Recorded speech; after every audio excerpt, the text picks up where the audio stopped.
It is the Matt Mosley Show, and it's Rogue Media Network. Scotty Swingler with me as always as we ride on a Tuesday. And as we told you yesterday, my plan was to represent us at the announcement of the Doug McNamee era at Baylor. And I think there are a lot of positive things that came out of that. There was one quote that I don't know, some people took one way that I'll kind of address. And as I've said, and Scotty's got us out there on our Twitter premium spot, and always great because a lot of you guys that are following us on Twitter are now making the transition over and signing up for the YouTube channel, and that thing continues to grow. And Scotty, I'm always scared to it'll tell me sometimes I can boost something even on my premium Twitter, and I don't know what it means. I feel like I'm going to get charged for it or something. So I have not hit that button, but I've been tempted to, like the boost that. I used to on Facebook back on the old Doomsday podcast, you could, on Facebook, and I think you can still do this, you can like promote or boost posts. And I'm not above that, but I'm also was more always like, I just want to see what I can do without doing that. But again, it's probably stupid. It's probably you should boost anything you can boost, but I don't even know how much that stuff costs. So Scotty, depending on, do they just have my credit card and they just boost until I run out of money? I don't know. I don't know if I keep hitting boost. But I may try that at some point. Central National Bank, thank you. The CEO and I were just talking before the show. Scotty was giving me a hard time. Matt, glad to see you. Glad you're going to do your show today. Scotty, and I don't know why I would use that accent for Scotty. He didn't really sound a whole lot like that. But he's kind of likes to give me a hard time. That's fine. I do give people a hard time. But I was having a nice discussion just via text with the CEO of Central National Bank. That'd be Joe Nesbitt, the Nesbitt family. What a great family it is. What a great Baylor family that goes back generations. And the Nesbitts and the Mosleys have known each other for a long time. That's one of the cool things about some of our sponsors and some of our partners is people that I've been friends with forever. And then Scotty, at the big hoo-ha yesterday, for Doug McNamee, you walk in, it's like old home week. Everybody's kind of coming up. Hey, for another one of our sponsors, Scotty, over there at Cherry Johnson, Siegmund James. Well, the James part of that, Scott James was there with his wife, Leanne. They're both very, very accomplished attorneys. And they got a daughter who's like an incredible soccer player out there at Midway. In fact, I think she was as a junior, was the female athlete of the year or something like that. At least she was the soccer player of the year. Ainsley James is, I believe, her name. But the parents I've known forever. And Scott James especially. I've known him since we were little kids. But it's fun to see him over there. It was fun to see my old roommate, Blair Browning. He introduced me people, Scotty, that you'd probably know. He said, this guy's the head of Robbins College. I'm like, I should know exactly what that is, but the guy did seem like you can always kind of tell people by like what kind of sport coat they have on. And like this guy had a great looking sport coat. And I thought, man, this guy's a big Scotty. What is Robbins? Did I hear that right? Robbins. That must be a big thing on campus there. Robbins. Anyway, I think he said he was head of the Robbins School or something like that. And then there was another guy that was like he kind of had the look of a young Schmaltz. I can't remember that guy's name, but Blair said, hey, Mosley, this guy's head of blah, blah, blah. And he kind of looked like a younger version of the great Donald Schmaltz. And that with the Schmaltz, man, now that's a Baylor family as well. And their guy used to be like the provost. I love a good provost. I think I would have made a good provost as long as they would have let me kind of be the bearer of the mace and kind of carry things around at ceremonies. Be like, hey, Mosley's got the mace. like not the stuff you spray, but like there's like a MACE, bearer of the mace, I think they called it. And you'd see Dr. Schmaltz kind of come walking in that, and they'd start playing the organ and get like pipe organs playing and stuff. Here he would come in those robes, those great robes. I'll tell you who had a good look in a robe, Dr. Sloan, because they had that long flowing, and he's a tall man. He's about 6'5". So Dr. Sloan, I bet, Scotty, you ran across some of the Sloan kids at some point in your life, because they had 7 or 8 of them. And one of the Sloans, Arena Sloan, is my little sister's best friend. So that was kind of cool. Okay, enough. But we do need to talk about all that from yesterday. What we'll do throughout the day is we'll zero in, look at some of the comments. You know, Scotty, it was only for a short time, but my boss over at ESPN Central Texas, Gary Baxter, was on the scene, former Baylor Hall of Famer, as he noted. I really, Scotty, wanted to say, because I like that. I like that. He said, we had to identify who we were with, and he said ESPN Central Texas and Baylor Sports Hall of Famer Gary Baxter. You know what? Lead with your chest. If you're in the Hall of Fame, just step up and say you're a Hall of Famer. So I kind of like that. I thought I had a little joke that came to mind after he did it, but I decided not to do it. I was going to identify myself, Scotty, as Radio Hall of Famer, but you got to be in that. I don't think I'm in that yet, sadly. I'm sure people are out there lobbying for me as we speak. I have done it for a long time now.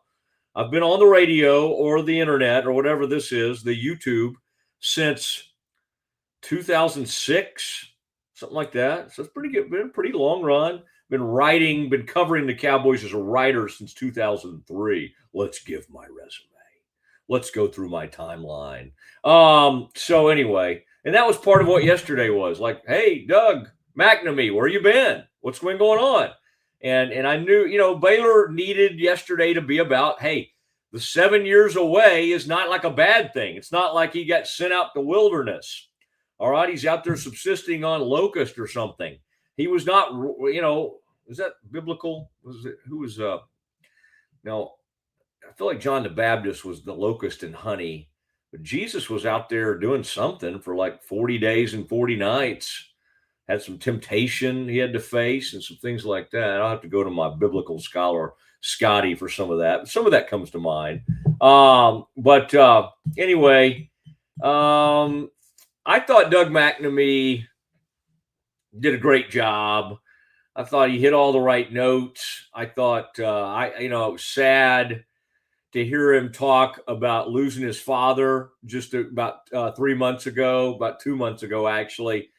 And when it was time, when the decision had been made and he had this incredible opportunity. And I mean, I think now that this has happened, I can share with you that there were a few years ago, I don't know how many years ago, one of my buddies left DBU. I might have brought this up the other day. I think I did.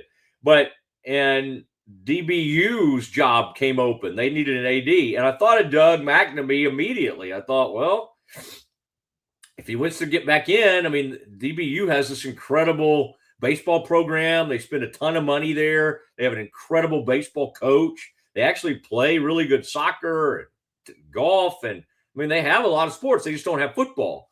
And so I got in touch with Doug and was just like, hey, would this be something you want to do? And it was not. And he wasn't rude about it. He's just like, that's not what I want to do. And I honestly think this was the one thing he would have gotten back in for. And I get it. I'm not even mad at you. The people make their Field and Stream jokes or Magnolia and this and that. And I mean, again, it is unorthodox. He's been out doing this, doing that. I mean, from what all I can tell, he did take Field and Stream, which used to be extremely well-known brand, and kind of brought it back. And so I think that's admirable. But I mean, it's like, however you feel about Baylor right now, you can make this thing. If you want to make it like this guy's been out, he doesn't know, where's he been? If you want to make it about that, great. That's fine. I'm not even mad about that at you. If you want to make it about on the positive, he's been out, he's done all this different stuff. He knows who all the donors are. He can hit the ground running, all that kind of thing. I think the thing he's going to have to wade through right now is, Scotty, like, I think maybe I'm the only one that hadn't asked for a job so far. I may be like, it's unreal. Like everybody on that. I mean, you got the people who are already in place and they're happy because a lot of them know Doug and know how great of a guy he is. And he probably was an incredible boss to some of them. And he was a great guy to work with back in the day. So I would imagine most of them are like, hey, whew, it's a good hire. Maybe I'm safe. Again, I'm not saying he's going to like just not make changes or not do anything. But Scotty, the amount of emails and text and, hey, I'd love to do this, or let me know how I can help you, or whatever. That's the one thing, the promise I'll make is I'm not going to ask for a job. All right. I'm enjoying my time at Rogue. I enjoy some of the other things I do. I enjoy being in the media. So that will be, and watch what will happen, Scotty. Then a couple of weeks from now, they'll be announcing Mosley has joined the team. Well, I don't think that's going to happen. I think there's enough people that would try to block that over there, even people that I like, but I just want to see them do extremely well. And I'm excited. More than that, we'll see. I mean, like, he's going to be judged on who he hires as the football coach. And I mean, Lord knows, if Dave gets it going next year and they somehow have incredible turnaround, great. But that's what he's going to be judged on. And that's a lot what I brought up with him. Now, Scotty, let's bring people up to date on a couple of breaking news items. People are leaving Baylor. People are leaving in the portal. We knew it would happen. Matt Pallage, the defensive coordinator. I love the fact that somebody's out there, tweeting, Scotty, and I'm not taking the bait. People are like, oh my gosh, Baylor, UNT must have oil money. They're taking Baylor's defensive coordinator away from them. Okay, guys, let's not get carried away. This is a great opportunity for Pallage. I hope that he gets to call plays, and I hope he goes on to have a great career. And I think a lot of people liked him at Baylor. But it didn't work as a play caller. They had a horrible season. Dave had to take over the play calling, and Pallage worked with the safeties and did all that. But it just, it was time for him to move on. Doesn't mean he didn't do a good job.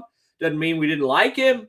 But he's moving on, and Baylor needed him to kind of move on, and they did not want to have to fire him. So this guy getting another job is great for Dave because Dave doesn't have to fire somebody else. Now, if you want to look, and somebody was doing that yesterday, or I think I saw Drake out there, and Scotty, he kind of put up the list of all the people Dave's gone through. Yeah. I mean, it happens. And it's true. Yes, he's gone through a lot of things. He's tried a lot of things, and a lot of things some things have worked for a little bit and then not worked. He had Ron Roberts, and they didn't fire him because he was a bad defensive coordinator. They kind of fired him because he was mean or something, or he didn't. I don't know. I never did understand that one. Like maybe he didn't understand the person over player thing they were trying to do. I don't know. But they ran him off, and all he's done is been hired about 3 different places since then. And now he is the new defensive coordinator at, I believe, Arkansas is where he has landed. He was at Auburn, and then he was somewhere else. And then anyway, he's bounced around a little bit. But Ron Roberts, he still continues to this day. So now Baylor needs to, and we already knew they were going to have to do that. They need to go find a play caller and find a good defensive coordinator. Now, since we got a lot of Baylor people gathered to talk today, and there will be Cowboys, and Scotty's got us out there on Twitter. We got our big banner today of all the things we're going to be covering. For my Cowboys crowd, here's what I can promise you. In the 2:00 hour, I'll jump in. I'll dive in to some of that. We may or may not have a guest dropping by. I put something out there to a friend of ours, a friend of the show, and I just never heard back, possibly because he was doing a big chat. Who knows? He was doing something on Sick'em 365. I ran into a pal yesterday from Sick'em, And so I had thought about doing something with him today. We may wait on that. I'm going to try to get Doug on. Interestingly, Doug, while he'll still be doing a bunch of stuff, I don't think he actually starts. I don't know. I'll get to the bottom of that. I mean, to me, he's already. I mean, when I asked him about Dave Aranda yesterday and the evaluation of the football program, and you'll hear this because we'll play some of this for you as we get closer. We'll take a break and then we'll start playing some of what happened yesterday. In the 2:00 hour, I promise to react to NFL, Cowboys, what we're hearing on the injury front. And then I've been monitoring Jerry today, Jerry Jones. And the great news for Cowboys fans is the Eagles are falling on their faces. The Eagles are imploding. Cowboys needed to win that game in Detroit. Still, the Cowboys, if they could win the last 4 games, it's doable. It's not likely. It is doable. I mean, I don't know. I saw a pretty good Chargers team last night take care of the Eagles, although, again, both those teams aren't great. Jalen Hurts is in a bad way. He threw 4 interceptions. WIP, everything in Philly is in a complete meltdown as we speak. Lots of gnashing of teeth, as you would think would be the case. And that's happening in Philly. So if the Cowboys win their last 4 games, they would have a 54% chance of being in the playoffs. Wow. What do I give? What are my chances of them winning 4 games? 20%, about 20. I mean, they're winnable games. I mean, they're not the greatest opponents. They got a couple of home games coming up. I'll be out there Sunday night. Although, Scotty, I'm missing an extremely important piece of the Mosley puzzle, the Mosley equipment that I use for the Doomsday podcast. Just has gone missing. And, of course, the good thing is my coworker and close friend, Ed Werder, he'll be completely understanding if I show up out there and go, Ed, I lost my iPad. But I'll just kind of keep looking around. It'll show up somewhere. Okay, so other news. Some Baylor. Again, we're going to react. We're going to let you hear from Doug McNamee in case you haven't watched. They did put it up on Baylor YouTube. I understand not all of you watched that. Before that, Derek Smith led a panel discussion of President Livingstone and Doug McNamee, and that was nice. I thought Derek did a good job, and I told him so. And so that was a nice thing. But when we got up there to when we got up there to the interview session with the media, then we got tough. Then we got into some of the nitty-gritty questions, such as, and I'm glad I didn't have to ask it, Scotty. I didn't want to ask it, and I wouldn't have asked it because I'm too Baptist to ask something like this publicly.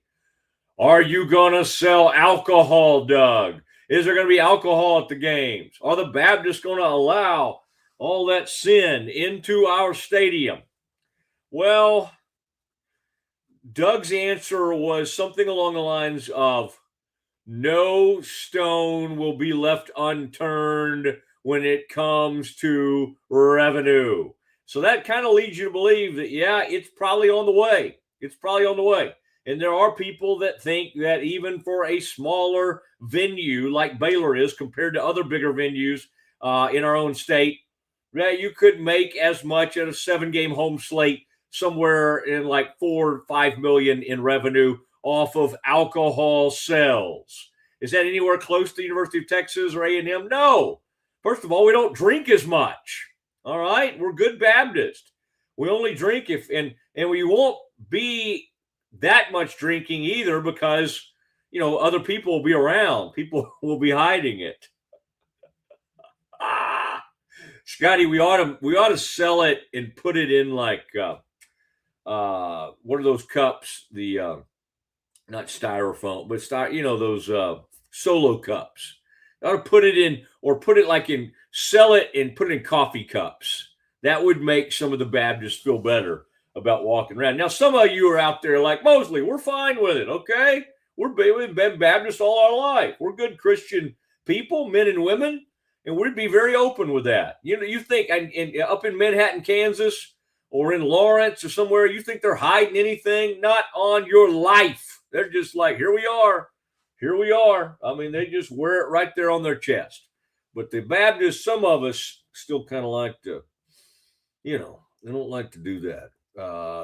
Be quite as open. But that was asked about. In fact, that was former Baylor great Gary Baxter coming in with a question about the alcohol. Welcome to the press conferences, Gary.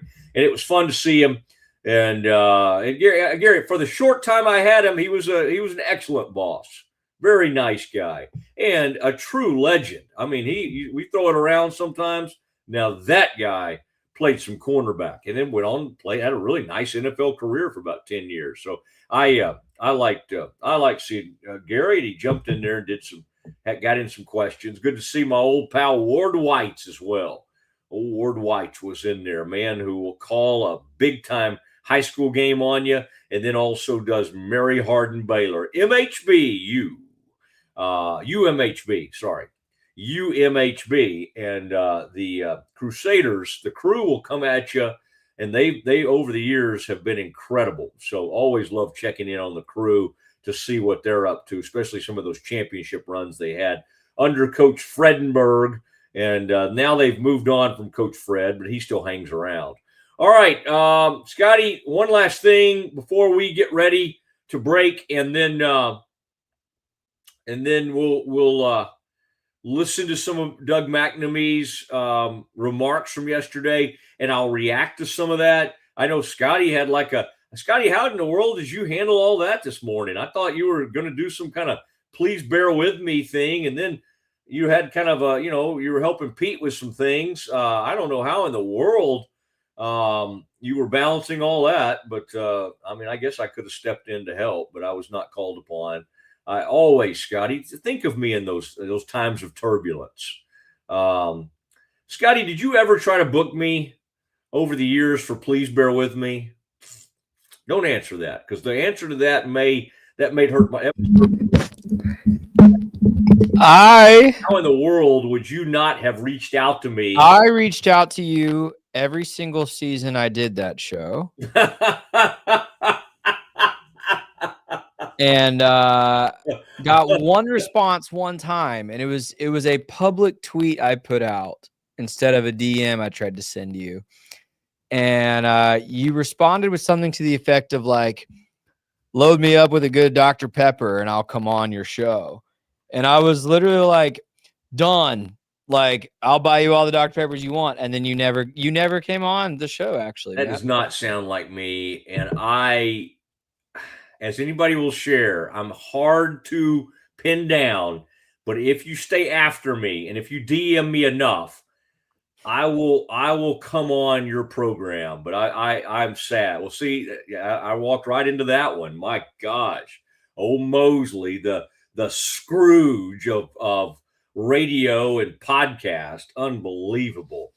Man, you know what I wonder? If somebody out there will know this, like Scotty might, or who's our other Scotty? We had another Scotty, and we got BU. We got all the people out there that follow us. When I first started working for ESPN.com and around 2000, doing the blog in 2007 or 8, there were some Baylor guys doing a Baylor blog, and they were very funny. And it was like so obvious that they were Nose Brothers back in the day. And I mean, but it was my kind of humor that I love. It was dry, but hilarious stuff. Who was that? Like, and it, at some point it went away, and I cannot think of the name of the blog. But, and there's another guy named Philip that I used to work for. I don't think it was him. I mean, I used to work with at the Dallas Morning News, and he's like a journalism teacher now, and he's an awesome guy.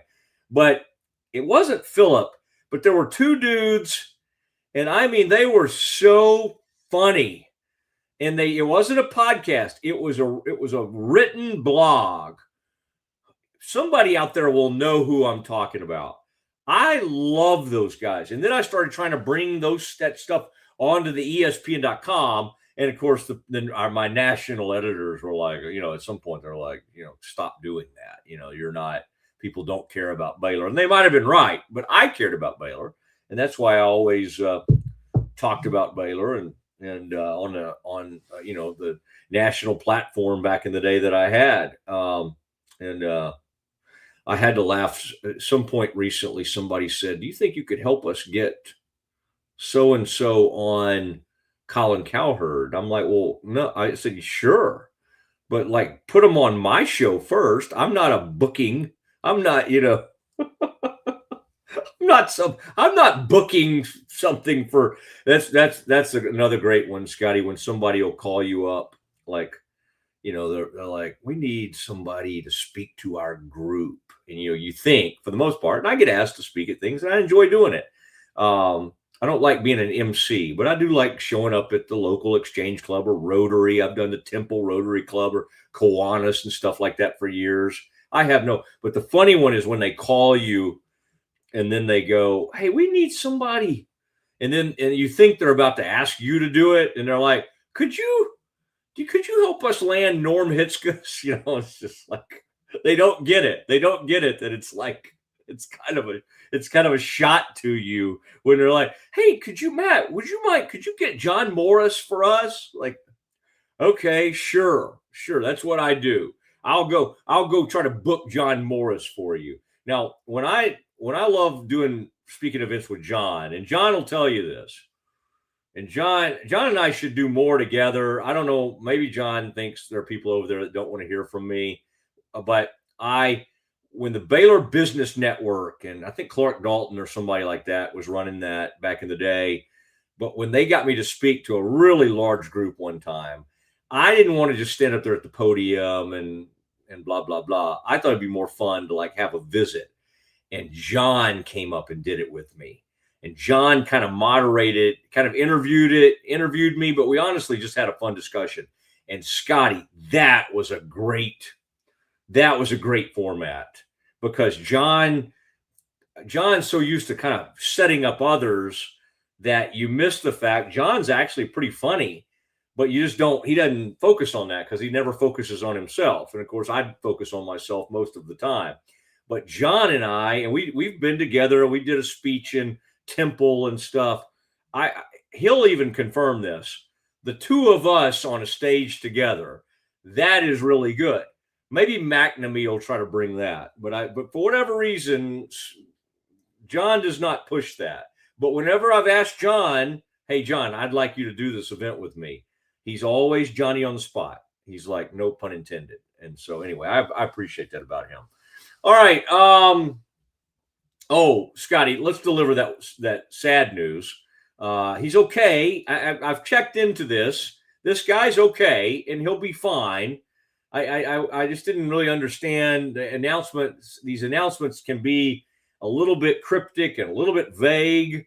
Here is the announcement. Scotty's going to put that up for us. Scotty, would you mind? Because that print, obviously, even with my good glasses on, I can't read. The gist of this is that Jared Nunes, the great Baylor assistant coach, who's done a really good job, been an extremely good recruiter, but also, I mean, he had a huge role in the development of Bridges and helped get him into a way better three-point shooter. Coach Nunes has done a really good job at Baylor, and he is stepping away from the team. Scotty, you don't have to read the whole thing, but take the major part of that, if you would, and read that to us. Yeah, he says, after 16 years at Baylor, I've decided to step away from my role on the coaching staff to attend to a personal issue. This wasn't a decision I made lightly, but if I can't give 100% to the team, it's time to make a change. He thanks Coach Drew and thanks Baylor. Excuse me. And then he says, at this time, Whitney and I have decided to focus on my physical health. I leave with deep appreciation for Baylor and the young men I've had the privilege to coach. Baylor forever family, Coach New. So obviously, I reached out to him immediately. I was really good friends with some of the staff members like Tang and John Jacobs and those guys and Aditya Malhotra and Jacobs and Malhotra and I and Ashley Hodge. The four of us have a really fun. We enjoy the same kind of weird humor, find the same things funny, and we love college basketball, and so we're always talking. And so I just kind of reached out to my guys immediately, not so much to be like, give me the scoop. It was more like, man, this stinks, and I hope he's okay. Knowing that probably John and those guys who were closer to Coach New would know. And the good news is, after reading that and then kind of looking into it a little bit, Scotty, he's okay. I was worried the way that was worded that something was wrong. Like I didn't understand what was going on with him physically or whatever. And so the biggest scary thing to me was, oh my gosh, he's sick. What's going on with Coach New? He's going to be okay. And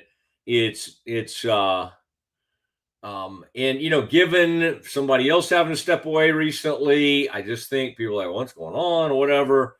Nothing, no addiction, no affair, nothing like that. So I just think, unfortunately, when something happens lately, especially given the context of with everybody with Mac Rhodes, what happened? What's this violation of the deal? Nothing like that. Okay, so I want to end that speculation of what it might be, but I just want to say that prayers are there for Coach New. He's come on anytime we've ever needed him. He's been a great friend.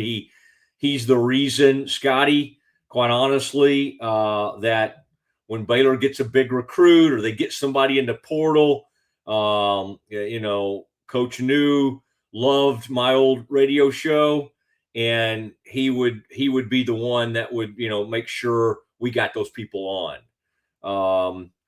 And so people like Tweety and Coach New and AB and I mean Jacobs and Coach Tang, and I mean the list goes on and on. I mean Coach Malhotra, just they're part of a family. And honestly, over the years, I love that team so much and love that staff that you just couldn't help but really feel like they made you almost feel like part of the family over there.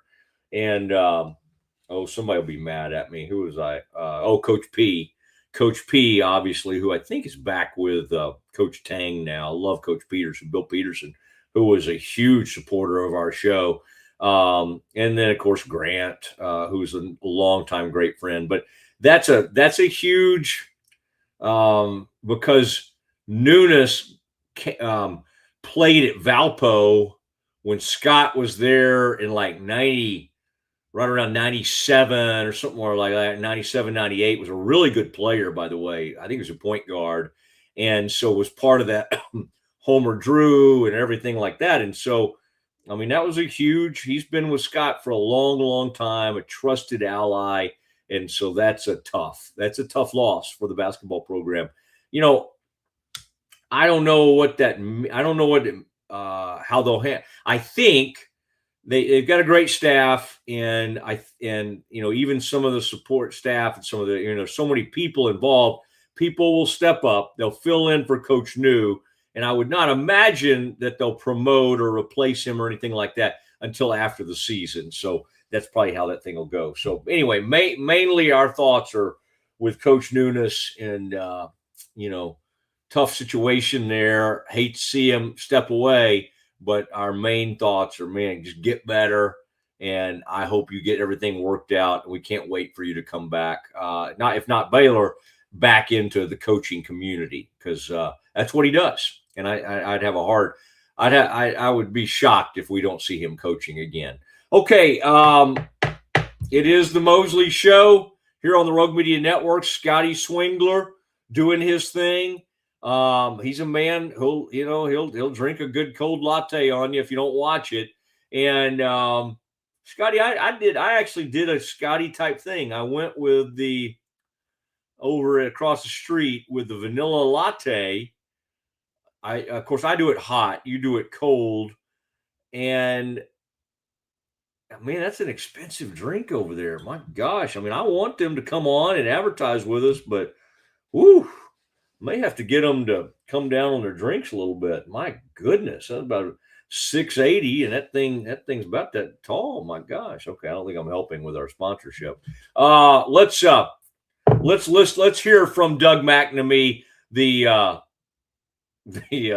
new director of athletics at Baylor. Let's do that next.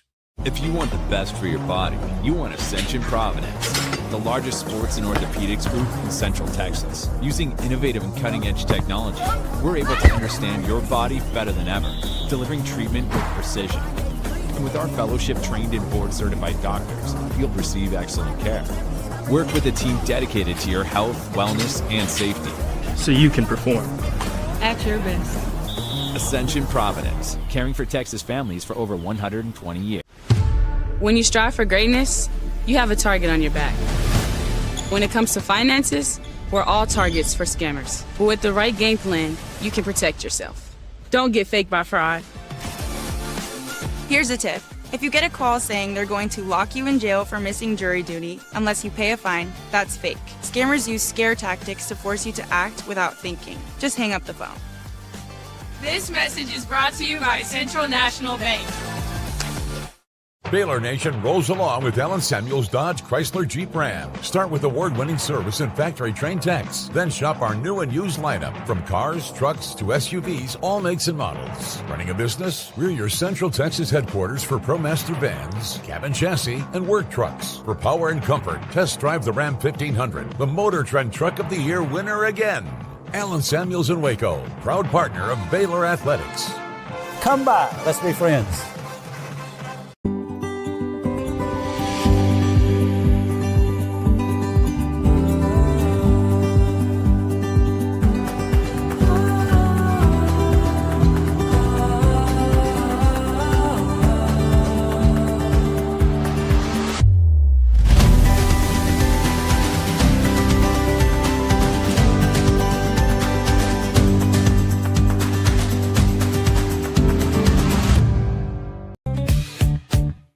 Bubble wasn't here. I don't know what people would be doing, like making PowerPoints or something. I love that I can sit down and build something the way that I think it should be built. Bubble turns ideas into fully scalable apps. Try Bubble today. At Covers and All, we've revolutionized protective solutions with cutting-edge, customizable covers, tarps, and curtains. We deliver premier protection at affordable prices and express shipping.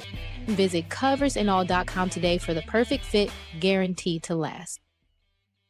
Better sleep, inspired by nature. Your back, hips, and shoulders will fall into perfect alignment in any position, meaning that you get deeper, more comfortable rest. Visit ecoterrabeds.com. Cleanse your body of accumulated toxins and embark on your wellness journey at your own pace. At Global Healing, we provide premium supplements to help your body heal naturally. Start your healing journey today at globalhealing.com and organichemp.com. Relax with Hemp Delicious. Organically grown hemp, massively blended with delicious organic herbs, responsibly sourced for their holistic benefits. Each sip offers calming, antioxidant-rich wellness. Brewed just for you. Sip the calm with Hemp Delicious. Is your Mac running slow? Mac Booster 8 is your all-in-one solution to clean up 20 types of junk files. Get your Mac running like new again with Mac Booster 8. Visit macboost.net today. I know you're gonna love this Kodak Dot Plus printer. You guys just connect it to your smartphone. I can assure you, you are going to love this printer as much as my family has. You guys have to check it out for yourself. At Mapiful, we believe in celebrating your journey. Our unique personalized products are designed to boost your confidence. From custom home decor to meaningful gifts, we help you cherish the memories that make you who you are. Visit mapiful.com and start celebrating your story today. Streamline event and appointment booking with Amelia's sleek, modern, and fully customizable booking forms. WPAmelia.com. That's WPAMELIA.com. Amelia. Nalgene Outdoor has been your trusted companion, fueling adventures and helping protect the planet. We're committed to reducing waste, improving access to clean water, and providing simple, safe, and sustainable products for you and your family. NALGENE.com. A house is a property, but we live in homes. Home sweet home. Homes where the heart is. We aim to deliver the best home buying and selling experience so you can spend less time real estating and more time living. whypersonalloans.com. Request a loan anytime. Our partners can offer loans up to $35,000 with varying rates and terms. Review your loan offer with no obligation and decide what works for you. Visit personalloans.com today. This is what $500,000 in a duffel bag looks like. Actually not real. That's because it's actually prop money. It looks realistic from a distance, but up close you can see it says for motion picture purposes. Visit propmoney.com today to get your money seen or money shot right with Prop Money Inc. With San, owning iconic furniture no longer requires paying a premium. With over 15,000 satisfied customers worldwide, we've proven that high-quality furniture doesn't have to come with a high price tag. Explore our collection today at san.com. The U-Like Air 3, launched in 2023, ushers in a new era of sapphire ice cooling technology, offering nearly painless hair reduction in just 3 weeks. That's ULIKE.com. U-Like. VivoSun's mission is to empower growers with stylish and effective products, making indoor growing accessible and enjoyable for everyone. Visit vivosun.com today and get started making growing plants and vegetables easy and automatic. It's Matt Mosley Show. And, man, shout out to everyone out there. I just got a picture from my sister. My father's listening today. He's having a big time. What looks like maybe up in McKinney, Texas. As what a great place that is this time of year. The square, Dickens on the square, all the things that they do right there in McKinney. The old Lawrence jewelry store used to be on the square up there, right across from Square Burger now is where it was located. And that's my grandfather, Scotty. He was he repaired everything, a jeweler. And it was quite a time. We grew up right there in McKinney, so it's great to still have family in McKinney where my mom grew up. All right, so shout out to all the folks gathered in McKinney, gathered around a fire to listen to the Mosley, like a fireside chat, basically. So former Baylor great John Mosley, shout out to you. Now let's Scotty, let's dig in a little bit. I mean, this is. There was a lot going on yesterday. Now we will have departures. We will have to say goodbye to players along the way. The exit interviews have started to happen. I think I noticed where Jeremy Evans. I once kind of thought Jeremy Evans might be a pretty good player. Then sometimes this season, Scotty, I'd go, "Oh, that guy's still out on the team. Oh man, look at that, number 42. I think I remember him. Oh wait, who's 41? Oh, that's Burns out there. That's the young guy." These things happen. And so he's moved on. I would think over the next week, you're going to hear about a dozen players at least somewhere in that neighborhood. And part of this is there may be a few that you're like, dang it, man, I hate to lose that kid. But for the most part, listen, you got the money.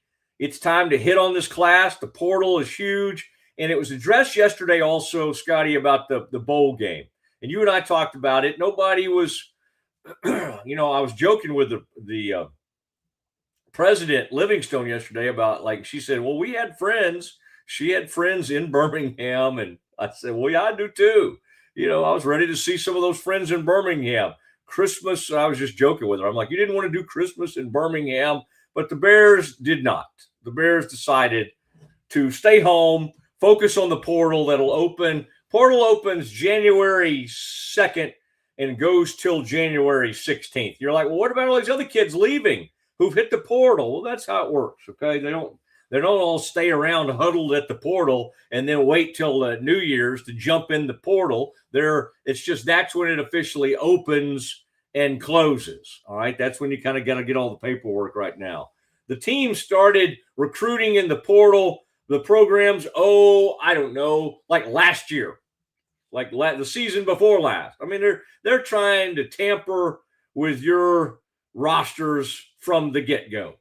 All right. And yeah, I saw Sonny Dykes today saying, well, we gotta circle around Josh Hoover. That's kind of like the Cap Sigs used to do at Baylor. they would try to, they'd know Mosley wanted a young guy to be in our fraternity, and they would circle the guy up at their rush event, and they'd pray over him so he couldn't get over and get to the Fiji smoker. They tried to do that with my buddy Adam McKelvey, and he escaped the prayer circle and somehow made it into Fiji. It's an old technique, and they kind of, try to do that in college football too. I don't know if they're praying over anybody, but they circle them up, and they don't want to let them out. Scotty, just so you know how it used to work.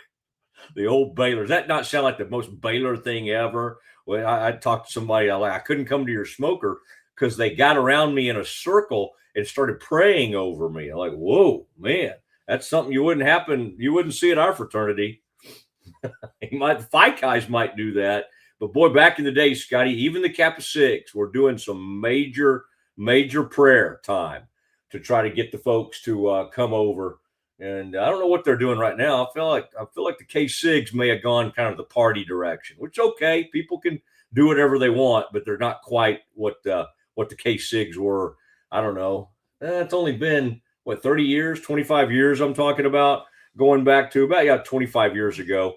All right, Scotty, let's check in. I want to listen to a little bit of Doug McNamee's. And there were some really good moments in this, and some really cool, like where he talked about his family, where he talked about and what I have to remember is like we're going to see where we were asking him questions in that part of it. The other thing that you won't see here is he was kind of talking to the fans that were there about entertainment. The only thing I saw some pushback on was he was talking about how competitive he is.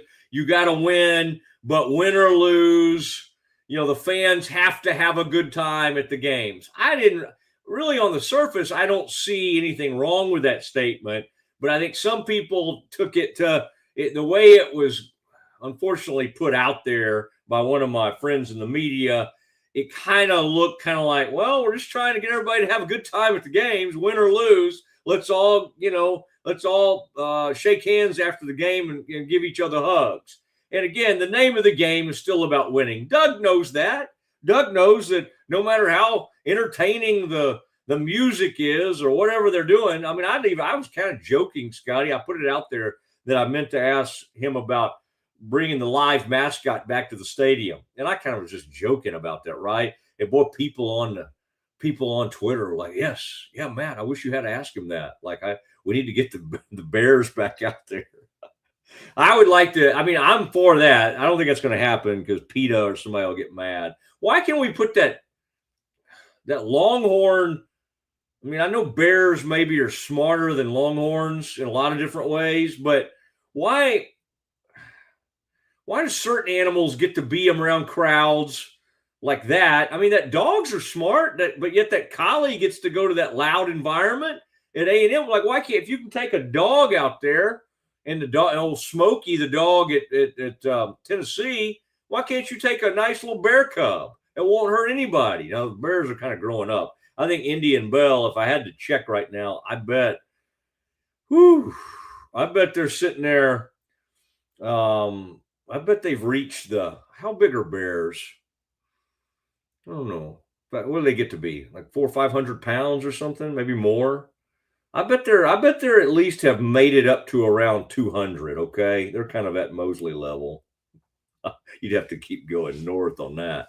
Okay, Scotty, let's check in. I want to listen to a little bit of Doug McNamee, and we'll jump in and I'll react to some of what you hear. Here is Doug McNamee with some of his comments at his press conference yesterday. Hey, y'all, thank you for being here. We'll open it up with just opening statements from Doug and Linda, and then we'll take some questions. We'll handle it like we do most of our post game, where you can raise your hand, we'll call on you. All right, we didn't really need this.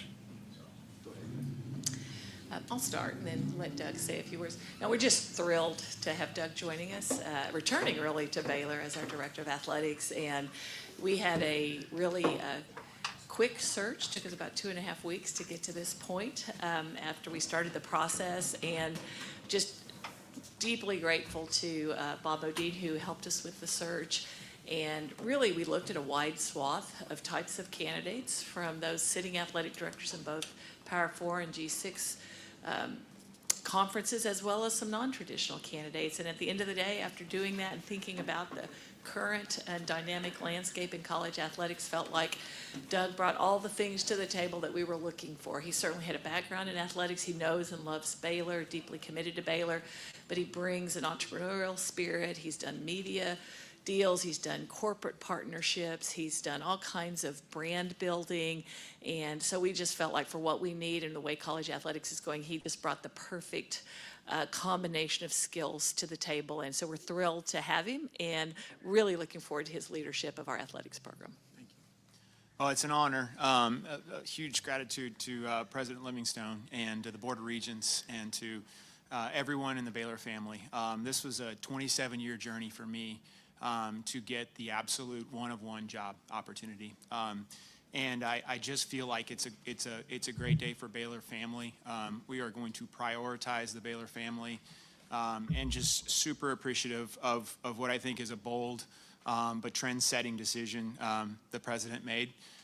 Excited to get to work, roll up our sleeves. I think we've got a great group of coaches, incredible student athletes, and a one-of-one institution to get to pull them to. So looking forward to working with each of you. Appreciate the way that you cover and support us, and excited to take your questions. Bryce here in front of me. Okay, you're good, Bryce. Oh, Bryce Cherry. Yes, sir. Hey, Bryce. Doug, you addressed a little bit in there, but Yeah. It's been a minute since you were working for Baylor Sure. Athletics. Like, a lot's changed in the last 7 years. How do Come you on, Bryce. navigate all the new things that Yeah. are happening? Yeah, Bryce, thank you. I mean, it has never left me. First of all, it wasn't my job, but it's remained my passion. So I've certainly monitored it closely. But certainly the revenue component of college athletics has really been amplified over the last 7 years. And the last 7 years have prepared me, I think, to tackle that well. And so I would just say to you, there's a lot of change. It's difficult to keep up with all the things that are happening and all the the legislations, different conversations. I've been reading it frequently. But I'll tell you, as a department and a university, we'll be nimble. We'll be ready. We'll be on the forefront to adjust to whatever's necessary and put our university in the best possible position to be successful. If we're going to compete in a sport, we're interested in winning in the sport. And so we will do whatever it takes, as long as we do it in light of the mission that we have as a university to make sure that we're most successful. Go Parker in the back row. President Livingstone, Parker Reagan, Fox 44.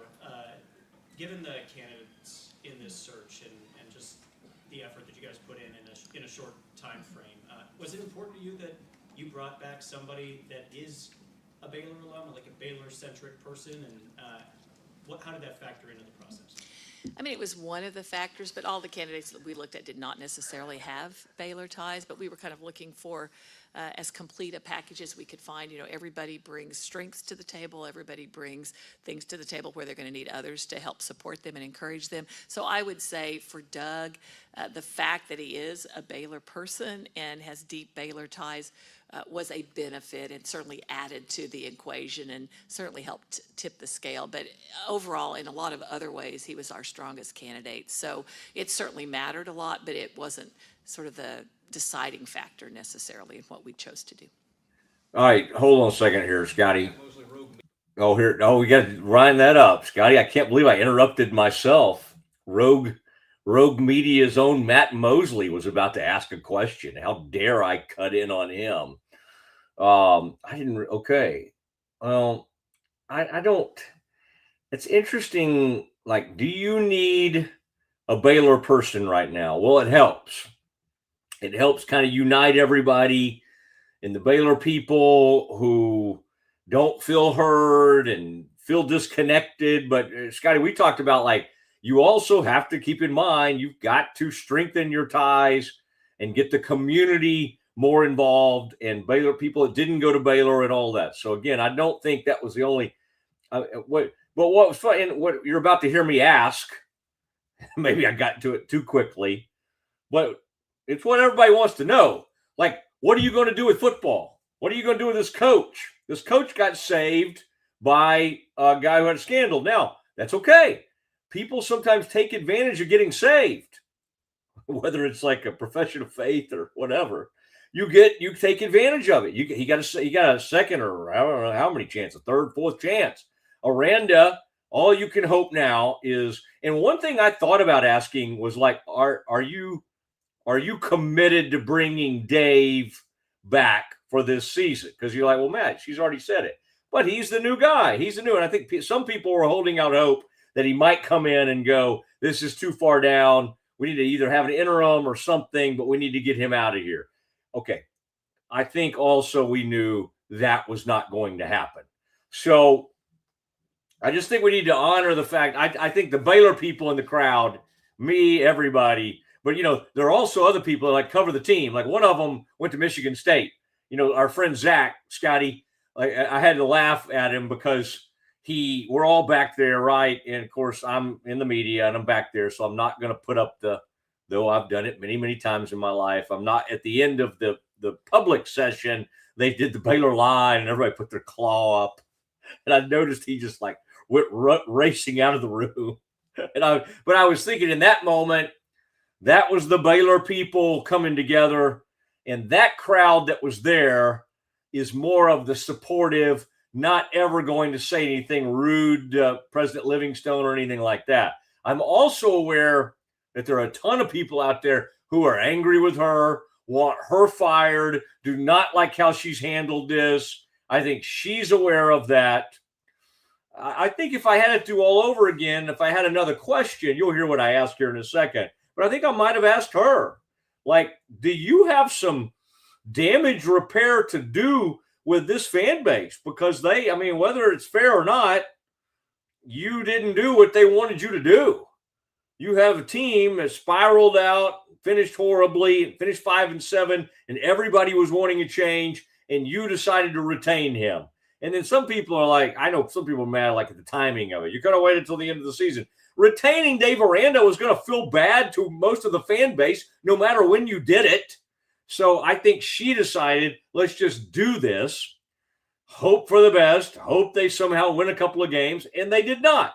And they did not become bowl eligible. And then they became bowl whatever, like poverty, bowl charity. Or they're like, well, okay, we don't have enough bowl teams. Would you guys come play Georgia Southern? Like, no, we're good. We're good. We don't even know what coaches are going to be around, and we're asking players to leave, and we're not going to field the team. And that's good. That was the right decision. Okay, Scotty, let's see what this Mosley has to ask here.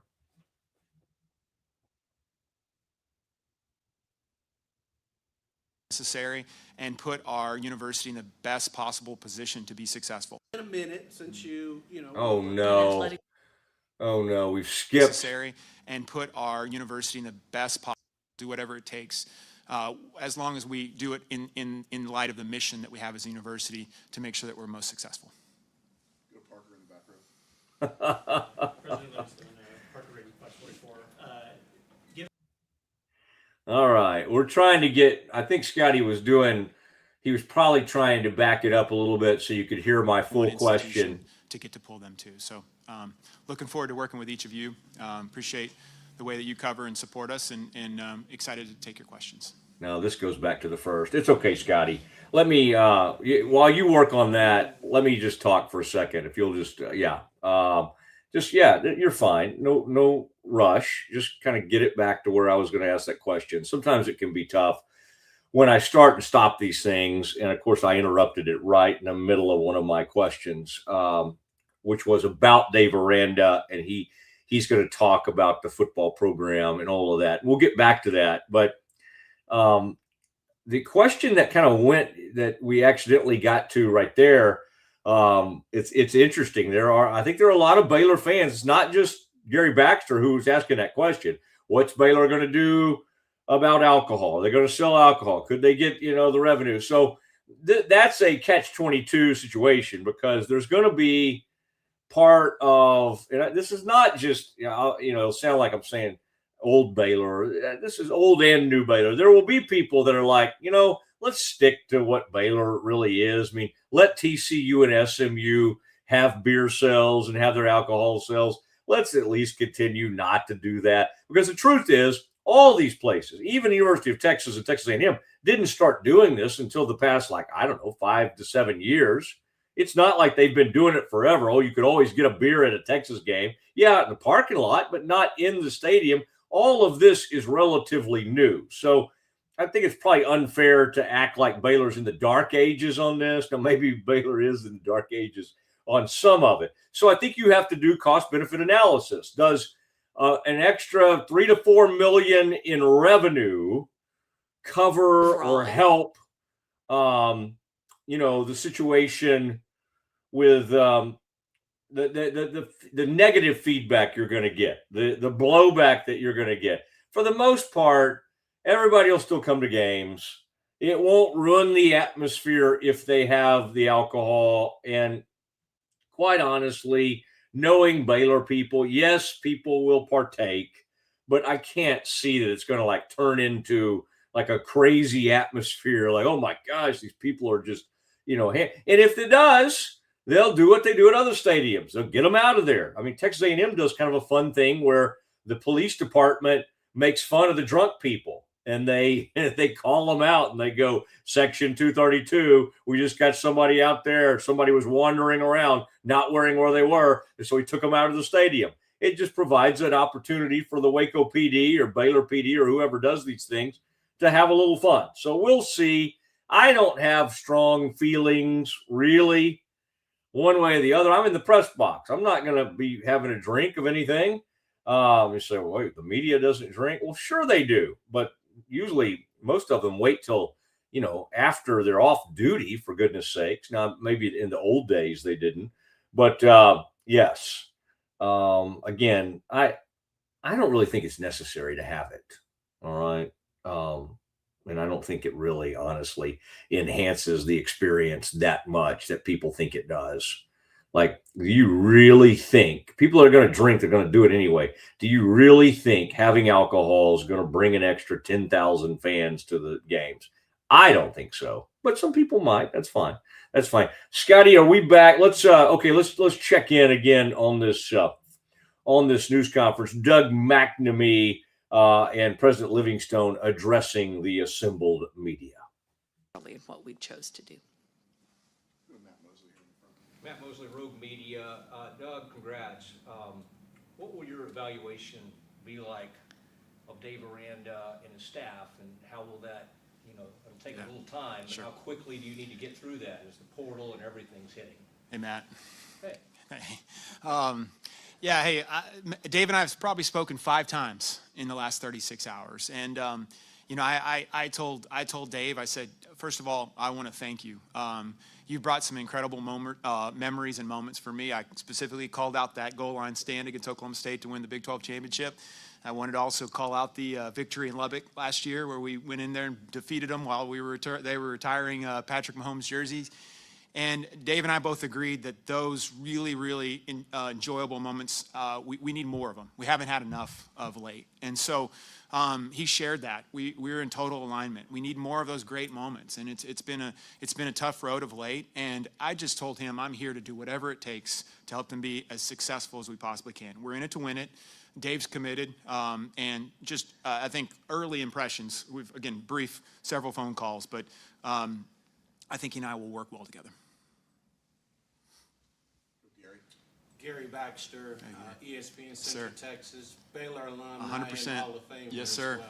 Yep. I know you just answered the question about evaluation, but what is your expectations of Coach Dave Aranda for 2026? Yeah, Gary, great to see you. And thanks for all your contributions. Enjoyed watching you play. And back to what I said, I've been here for all of about 3 hours, and so I would say there just we all collectively understand the importance of winning, and that is very, very clear in the trajectory of the program. I'm anxious to get over there and understand better the culture and what's working well and what needs to be improved. But I'd say at this point, it'd be premature to say anything beyond that, other than we've got to do better. We know current state is unacceptable, and we got to keep driving that bus forward, and we will. All right. For you. The NIL. All right. I think Gary's about to ask about NIL. It's funny. He said it's the last question, but then he came back and asked another one. Gary got involved in that thing. I thought that was good, Scotty, that he did go ahead and say the current state is unacceptable. He's one of those, Doug, and I've known him for years, is, really nice person. But occasionally he'll say something that's a little more biting than the way he presents it. And those words were. And I think he knew it's not like he could come out and trash Dave Aranda. I mean, he needs him to coach next season. He needs this to work the best it can. He needs to hit hard in the portal. I mean, this is going to be like a lot of these teams, not just Baylor, but this is a one-year rental team. As somebody was sharing with me, or somebody I think Colt was writing this, was like, he viewed next year as Dave being the interim coach. It's weird to be your own interim coach, but that's kind of a decent way to put it. That's what it feels like. Now, that interim coaches can be so great, it happened at Boise State, they can somehow be retained. I think Dave Aranda, like, mediocrity and trying to stay around 500 is not going to cut it. And that's why this thing next year, SMU, you got an early SMU game. You got the Auburn game in Atlanta. You got a lot of stuff happening early. And if you lost 2 out of those first 3 games, there's one in there that they're going to win for sure at home. But if you lost 2 out of those first 3 games, again, we saw Penn State fire someone early, and it didn't really help them. They didn't get ahead. They didn't really do much with their search. Like OSU, Virginia Tech, others did get ahead, were ready to fire. The minute the season stopped, they were ready to go. I mean, the next day, they had their coaches in place. That's what Baylor would have to do. And again, I don't know if they would. It doesn't feel like Baylor to throw a coach overboard in the season, but given what we've seen, I mean, if Mac had been allowed to stay and hadn't gotten involved in whatever he got involved in, I do think after that, the Utah game, they get blown out against Utah. I think they did. I think it would have happened then. I think there would have been an interim coach. And so Dave Aranda knows he's on borrowed time. He knows he's extremely fortunate. That doesn't mean like Dave has to go around, like he's at a funeral everywhere he goes. I mean, I get it, man. And sometimes people say, well, that's how he acts. That's how he is. He's quiet. He's a whispery guy. Listen, there are other people. You're not the only ones who think it. If you don't think that coaches around the country aren't saying the same thing, I mean, like I talk to ex-players who are coaches, and boy, they pick up on that. The thing I try to remind people of is that the players, they never give up on him, and even the recruits, and he did not cross the finish line with some of these guys. I get it. That recruiting class that we thought was so talented started coming unbuckled. All right, and I think they made a major push on that London Smith. I think fortunately we had Baylor people at other schools that were actually telling London's parents, from what I can tell, hey, man, the mom works at Baylor. The dad coaches right down the street. Like, at university, like, man, hang in there. Don't do this. Don't hang in there and stay in there. And he did. And I credit the family and I credit the kids. So I don't want it to be like, oh, it was outsiders that convinced him to stay with Baylor, because ultimately they have the final decision. But just know this thing could have even been worse, if you can believe it. There were people out there pulling along on this recruiting class like, let's completely undo this thing. What they did is took Baylor's 3 top players. I think so. I mean, I don't have the ratings in front of me, but Quinn's probably up there, fairly high. But 3 of Baylor's headliners, certainly their 2 best. And so they took those players. So, all right, let's see here. Scotty, we'll take a break here in a minute, but let's listen to a little bit more. This is the press conference yesterday. Linda Livingstone and Doug McNamee, Baylor's new vice president and director of athletics. Is a big deal, and we just heard you and President Livingstone speak about, revenue generation and things like that. Will you guys consider maybe selling alcohol at the stadium as part of that, helping you to create some revenue generation as well as helping the game day experience for alumni and fans? Well, I will defer to the president of the Board of Regents as far as that decision is concerned. I will certainly provide perspective, but I want to be respectful for that specific decision. I would tell you, in general, though, every rock is going to be flipped over to evaluate if there's a revenue opportunity. I'd say that's my experience. My most recent company inherited and acquired a brand, and we did it through 2 transactions from an IP standpoint, had 0 revenue, and we had to literally 2 years ago from 0 revenue grow that in a really innovative way. And there's all kinds of ways that we did that, and I think there's lessons that will be applied.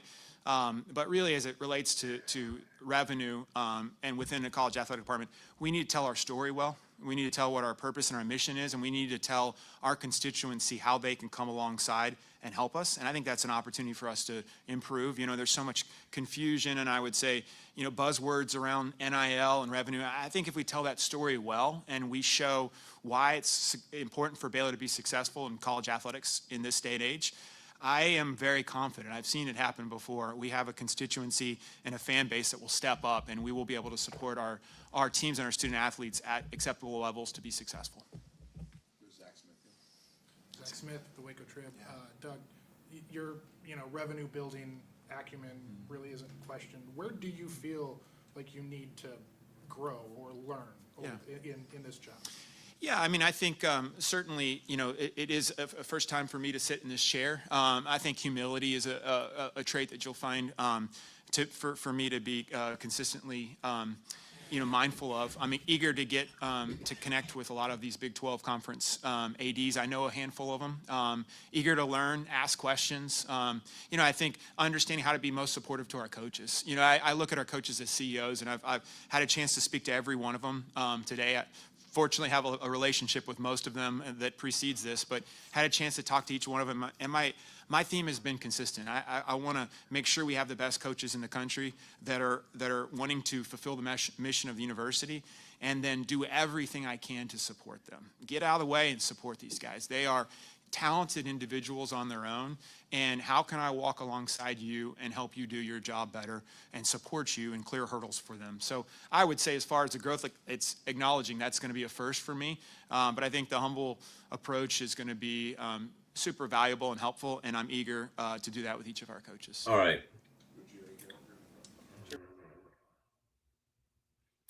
That last part was interesting. Supportive and come alongside the coaches. I'm not saying what he was specifically even thinking about Mack Rhoades, but I was when hearing that. In that Mack, for all the good that Mack did, one, I think, issue Mack had, he could be tough on coaches. I think it's good to hold coaches accountable. I think a lot of times in this role as AD, you do kind of have to be kind of what he said. Mack Rhoades was not a get out of the way and let the coaches coach.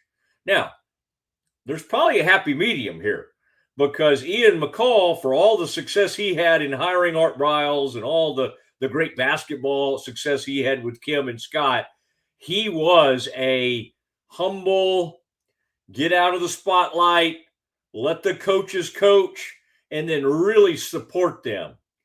Mack was a guy that, if things didn't go right against Arizona State or things, Mack was down there on that sideline, as we all know, and he was disgusted. He was, there was one of those games this year where I reached out to him, and Baylor had lost another game, and I can't remember what they fell to. Maybe it was 4-4. And I remember I heard back from him immediately, and just the disappointment level was unbelievable. So I would say Mack, honestly, was pretty good at matching the fans' frustration and anger. But you kind of have to, in that role, rise above or get away. Not that you can't tap into that. And no, I think Doug hopefully can be a bit of a blend of Ian and Mac in that area. Certainly, Ian knew that he had this, and Scotty, I was glad you brought up Kim Mulkey. Like, I don't think Doug would have ever let that thing get to the point it got. And again, I know some people are happy she's gone and all that. I don't want to relitigate that or look back at that. Okay. I'm just saying, Mac, I think he felt like she undermined him. And by virtue of that, man, he had enough of her. And she was so polarizing within the department that, I mean, you had people that didn't get along with her in other sports. You had some people who swore by her and loved her. And so there were sort of factions that would happen. And by the end, Mac was ready to see her go. I don't know if she was ready to go. Certainly if President Livingstone or anybody had have simply, and it wasn't even about money, it was like showing her how they felt and how much they wanted her to remain. Was that her name on the court? I don't know. I mean, that's too much to get into. But I'll just say, Doug, and I'm not saying it's right or wrong, he would have handled the Kim situation way differently. It just never would have risen. Like, Ian McCall knew he had like a superstar on his hands. So Ian McCall, again, did he maybe give her too much latitude? Maybe. But, that's what Bob Knight, or name coach after coach over the years, especially male coaches, were given tremendous latitude. Okay? I mean, Mike Leach was only reined in and fired because things got political and there was a stupid thing that happened with Craig James's kid. Otherwise, I mean, that was a dumb thing that happened. But I guess I'm using that as an illustration of the fact that Doug would have handled it, I think, probably more like Ian than Mac. Again, not saying anybody's wrong, not saying Mac was wrong or right or whatever. Mac was a hard-charging, hold you accountable, could be tough on coaches. Some of them liked him, some of them probably resented him, and some of them are probably thrilled that he's gone. Now, watch out for that, because who knows? Maybe Doug will take a peek at a program and go, I'd like to do something different there. But I do think the main sense that I feel over there on that campus right now is healing and a sense of relief, because Mac liked confrontation and he liked holding people accountable. Not that Doug won't hold people accountable. He'll just do it in a way different way. Okay? It'll be from a collaborative, supportive. Now, was Mac like that with Scott? Collaborative, supportive? Yes. But Scott won a national title when the two were together. I mean, yes. Are there superstar rules? Yes, absolutely. And that's probably why Kim felt like at some point she could say anything in the world, and Mac got sick of it. He got tired of it. When they wanted to build the new arena, she was like, well, no, this thing should be over here. This thing should be over here on the campus. Or this thing, they should not do it over there and all that. And he was so sick of it. Okay. But again, I've told you all this. I mean, those two they couldn't stand each other. And in the end, Mac sort of won the power struggle. And sadly, Mac now is out of a job, not because of that, completely separate of that. Unfortunately, Mac had some missteps and now finds himself out of a job. And Doug McNamee takes advantage of the opportunity of a lifetime. my thought is I'm fine if people are mad at the hire or have reasons or whatever, but he's hired now. Like, I'm kind of like, let's see what he does. Can we kind of see? Are we just going to literally just kind of sit around and make Field and Stream jokes? I mean, I'm all for the joke series. I mean, I like the jokes. But, you know, I'd kind of like to see how he does. And if this is an outside the box hire, that should be extremely interesting to us from an NIL perspective. Let's see if he saved Field and Stream. I mean, can you imagine this brand that we all grew up knowing had zero revenue? Ooh, whoa. I mean, even I could take it from like $0 to $100 in revenue, I think. There's nowhere else to go but up if you take over that deal. But apparently he got it back, and now there's like a magazine again. I don't know. I mean, heck, I might even try to go fishing with him if he's learned a bunch of stuff about the new techniques and some of the fly fishing. I could see us being out on the banks of the Brazos together, kind of talking about football, talking about some of the deals, and just fishing. I mean, it'd almost be kind of a river runs through it moment. Just two young guys out on the Brazos River doing all that stuff you do. The flies going all around. You know, the only thing that is untrue about that whole scenario is that the young part. Neither one of, although I do appreciate DK. David K made me feel great yesterday because he came up and he said, did you and Doug go to school together? It's not good for Doug, but it was a nice moment for me. Okay. Doug probably is a good 8 years younger. All right. Okay. Let's take a break. And then, I've got more things to say on the whole scene yesterday, but I also want to get into the Cowboy situation. We have people watching on Twitter, like, when's Mosley going to talk about the Cowboys? I hope they're doing that. And I am going to respond, and I'm going to tell you what it meant, what happened to the Eagles last night. And we're watching an organization implode, and we're watching a city turn on a great quarterback, a quarterback that's done a lot for them, but they're turning on him in a hurry. And the Cowboys could benefit from this. All of that coming up next. If you want the best for your body, you want Ascension Providence, the largest sports and orthopedics group in Central Texas. Using innovative and cutting-edge technology, we're able to understand your body better than ever, delivering treatment with precision. And with our fellowship-trained and board-certified doctors, you'll receive excellent care. Work with a team dedicated to your health, wellness, and safety. So you can perform. At your best. Ascension Providence, caring for Texas families for over 120 years. When Central National Bank decided to partner with Baylor women's basketball, we were hoping Coach Collin would bring that championship mindset to do whatever she has to do to take our workplace culture to the next level. Well, these donuts are pretty good. Guys, how we doing? We're good, Coach. Craig! What are you doing? What do you mean?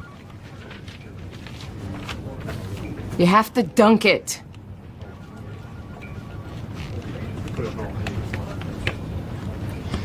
So far, I think our employees are really enjoying it. Not everything's a basketball thing. Did you say something, Craig? No, ma'am. That's what I thought.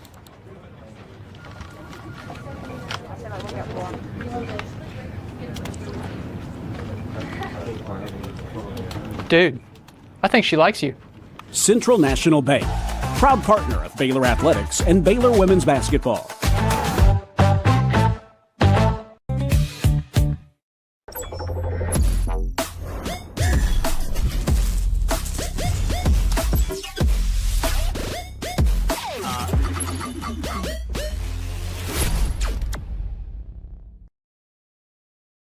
Everybody at Equalife really has a passion and a real interest in helping people feel well. How much further can we go to get you feeling even better? It is a complete partnership between the two of us. What if you could clean clean? With bio-based formulas and deep cleaning enzymes. No dyes, phthalates, or mystery ingredients. Just powerful pods for your dishes and laundry. Now you can, with drops made clean, made to clean. It's not just a glove, it's a 44 Pro. Crafted with dedication, made for performance, and built to last. Get your custom glove today at 44pro.com and experience the 44 Pro difference. That's 44pro.com, 44 Pro. It doesn't matter if your investment budget is small or big. All you need is Benzinga Pro and its powerful news alerts, price tracking, and portfolio monitoring. Subscribe now, and we'll skyrocket your portfolio today. I am obsessed with helping business owners increase their traffic and turn it into profit through the power of Pinterest marketing. It's this amazing platform where people are looking for ideas, inspiration. They have a problem and they're actively looking for a solution. It's hard to find supplements that work. No, thank you. Plant-based supplements made from the Earth's most powerful plants for your immune health, gut health, workouts, and more. Find out more at auraorganic.com. Football is back, and Underdog is the best place to make picks and win money all season long. Playing on Underdog is easy. Just pick whether your favorite players will go higher or lower on stats like touchdowns, receiving yards, interceptions, and more. Get your picks right, and you could win up to 5,000 times your cash. You can play with as little as $1. Download the app today and sign up with promo code Mosley to score $50 in bonus funds when you play your first $5. That's promo code MOSLEY. Millions of fans have already won billions making picks on Underdog. Will you be next? Underdog, make picks, win money. Must be 18 plus, 19 plus in Alabama and Nebraska, 19 plus in Colorado for some games, 21 plus in Arizona, Massachusetts, and Virginia, and present in a state where Underdog Fantasy operates. Terms apply. See assets.underdogfantasy.com/web/play and get terms _DFS_.html for details. Offer not valid in Maryland, Michigan, Ohio, and Pennsylvania. Concerned with your play? Call 1-800-GAMBLER or visit www.ncpgambling.org. In New York, call the 24/7 HOPE line at 1-877-8-HOPE-NY or text HOPE-NY. That's 467-369. Oh, yeah. You know how we feel about Underdog around here. And you know, I told you I went 3 for 3 over the weekend. My football picks, we did it. We did it. I'll have more picks for you later in the week. Those football picks still aren't quite up on a Tuesday. But remember, if you go on Underdog and play along with us, sign up using that promo code Mosley, get $50 of bonus cash with your first $5 deposit. That's 10 times your money just to play Underdog. For a lot of fun, a lot of NBA picks you can make tonight. I'm not as kept up with the NBA at the moment, so I did not make any picks for this evening. I will be making football picks again this weekend. And certainly as we get into bowl season and the college football playoff, lots of good opportunities to win money on Underdog using that promo code Mosley. Good to be back with you, Scotty. And man, if you ever need any NBA help, that is my passion this time of year. Watch all those games, look at all the box scores. Can help you with that. Saw VJ the other night get a big tip in, and Maxey with a track down block at the buzzer to win a game. That was kind of fun. Scotty, I'm gonna show you a fun scene. I'm texting you as we speak. The Scream game today, where all the kids come from the local schools and come see the Baylor women. That's pretty fun. They had a wonderful time out there, and Royden captured the moment, Scotty, that Talia Scott knocked down 3 free throws for Baylor to reach 67 points, Scott. You guessed it, 6-7. And the kids loved it. Still don't totally understand that, but on the scoreboard when it happened, there's a huge sign up on the scoreboard, and it said, sorry teachers. And it looks like Nikki did whatever the 6-7 sign is that the kids are doing. Nikki did it. So anyway, I mean, is that thing played out? Sure. But I do like the way that Baylor handled it with a sorry teachers. And Royden Ogletree, although Royden, who's holding your camera? There's the Blair Witch Project here. But anyway, yeah, take a peek at that, Scotty. If you want to show that, we can at some point. No rush. No rush on there. By the way, Scotty, over in Las Vegas today, or out in Las Vegas, Ross Dellinger from Yahoo says that NCAA President Charlie Baker reemphasizes that the association is continuing down the path of expanding the NCAA basketball tournament. Negotiations are ongoing with a likely deadline of April for the 2026-27 expansion. Nobody wants this. I guess maybe they can make a little bit more money, so they're going to do it. It's a joke. Nobody's asking for this. No fans are asking for this. I guess maybe, I don't know. I don't think Scott's against this, but it's just watering down your product, which is like one thing you haven't ruined for anybody. Executives are inching closer to an agreement to expand the NCAA tournament to 76 teams with a 12-game opening round played at 2 sites starting in 2026-27. Nobody wants that. Nobody wants a 12-game opening round. We want our Thursday and Friday. I mean, like, I know I don't want to be like, oh, the good old days. Mosley wants to hold on to this and that. No, I'm not like that. But something that every year you do your brackets and everybody's excited about. Why would you screw with that?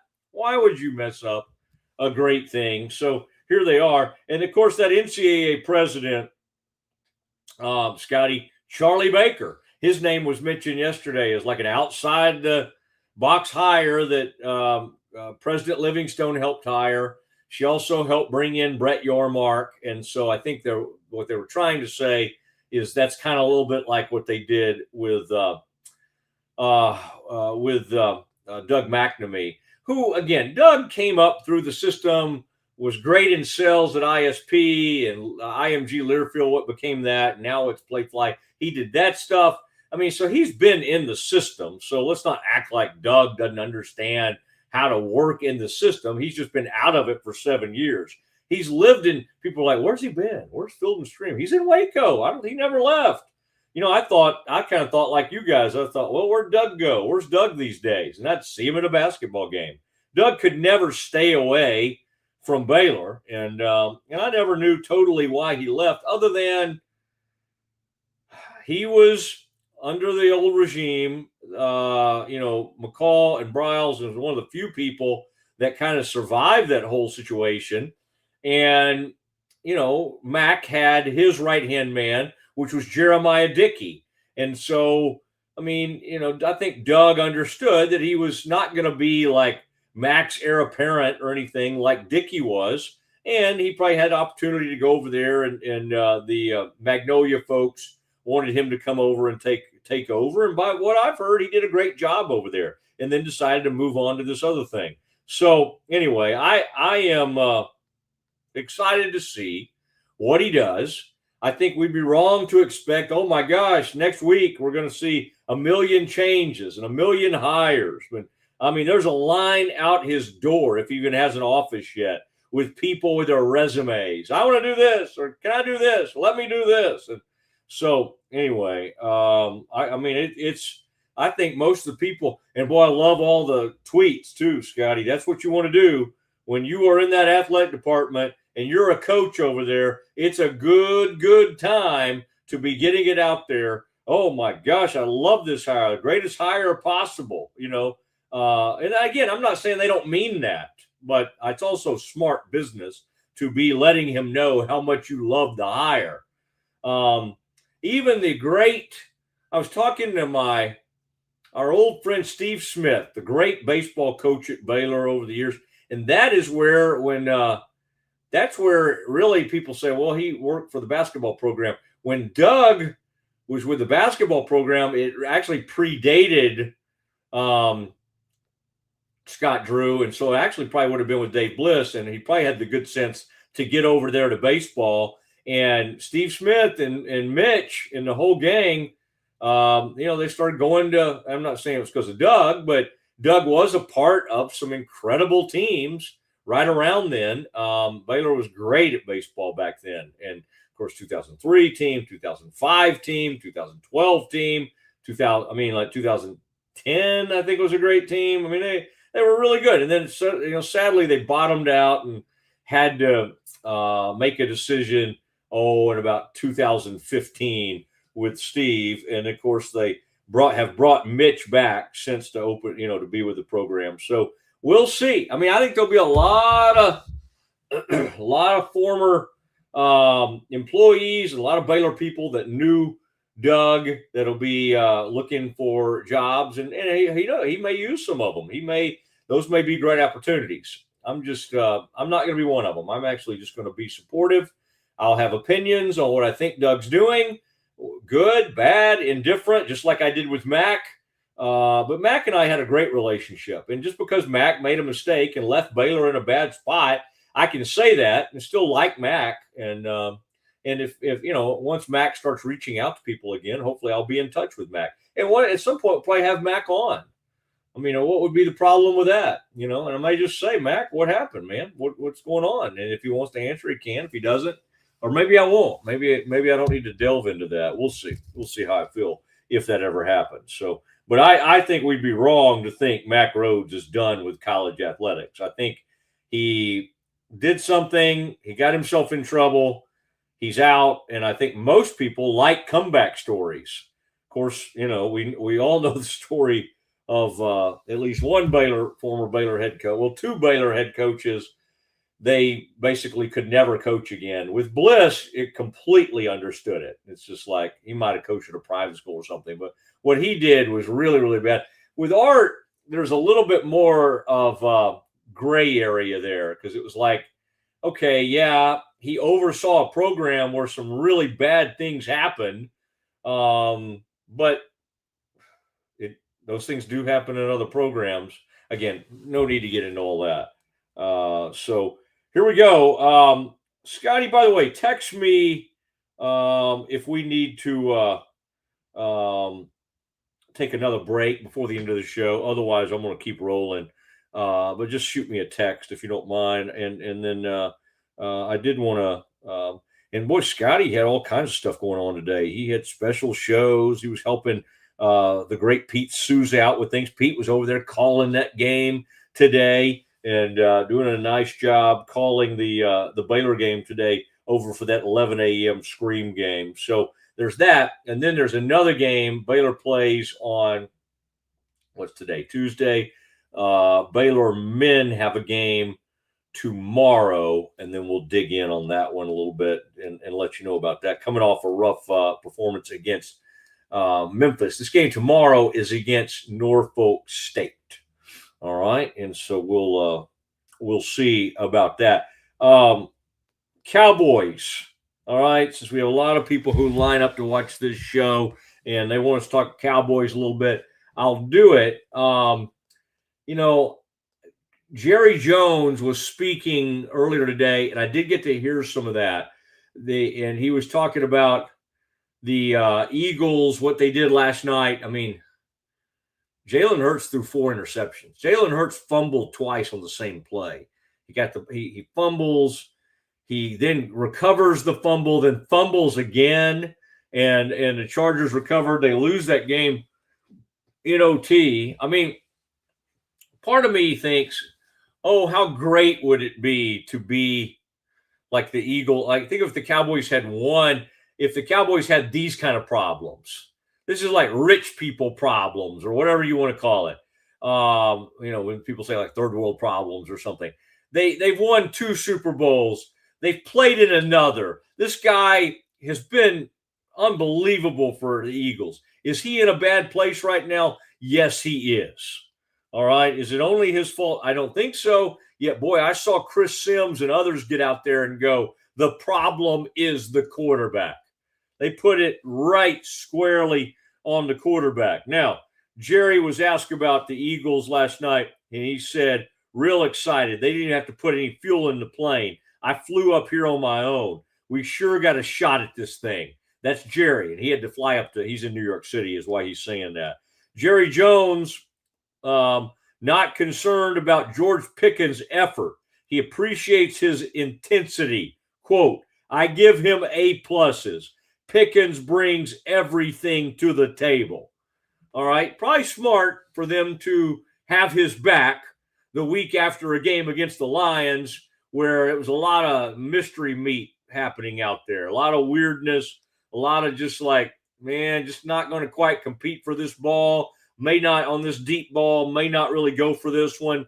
That was not good. Now, Brian Schottenheimer said yesterday, just to remind you, that he had a conversation with Pickens about several topics, which included his effort in Detroit. Schotty said, We talked a little bit about it. In his words, he goes, "Hey, Shotty, I didn't play my best game. Unfortunately, none of us played our best game. That's real. But I don't worry about George and his love for football and playing this game." All right? So there that is as Shotty. And by the way, while I'm thinking about this, thank you, Mission Golf Cars. Man, that is a really cool thing. And Mission Golf Cars, I want to let you know, very excited to give back to the community in Central Texas. They teamed up with Shepherd's Heart of Central Texas for the community food drive. Please drop off any non-refrigerated, non-perishable food items to help families in need. Drop-off location is Mission Golf Cars, 1900 West Loop 340, Waco. We know where that is, up there on Loop 340. Okay, I used to kind of work out that direction.